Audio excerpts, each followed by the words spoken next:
min khan sia sukwa thli pui le ro puyen thok tak tak mai chu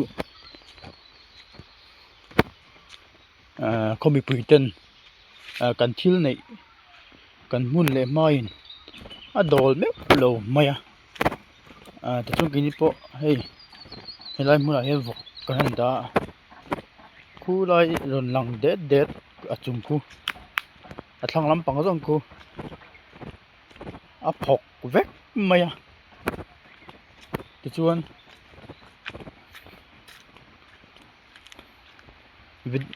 video danga kan mudon thowa tilang le lokila hei tihian thli kha kal niom takani chenoi mai a chenoi maya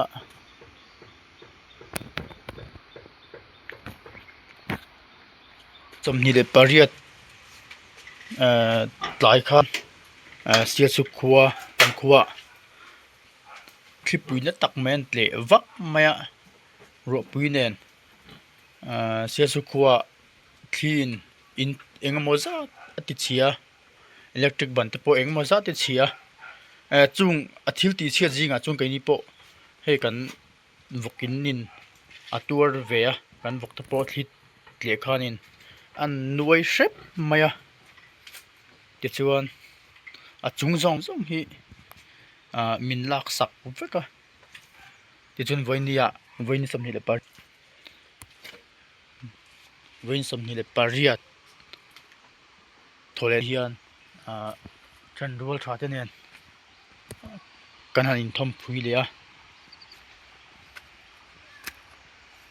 hei phui ta at mai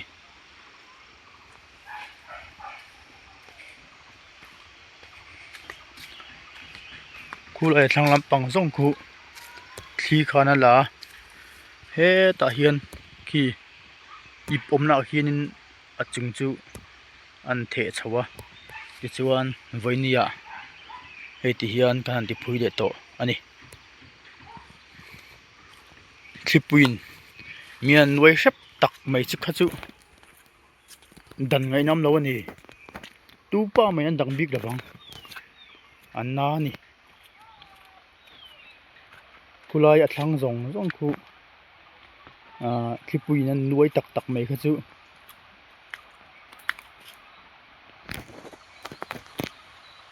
he ta tang hian khi lai a khian an tho chho wang wak mai ni kha nat takanin tak he lam po thipui an tur ro bik lo an tlu sung mai hei mishing pon kidoi la tha fe se na tur thipui voi khatilan len mai chu an tlurum mai thipui da chu eng ma hian do zo tak lo ni he lai po thipui khan an nuai lia an do zo big truck lo hei an let thal rum mai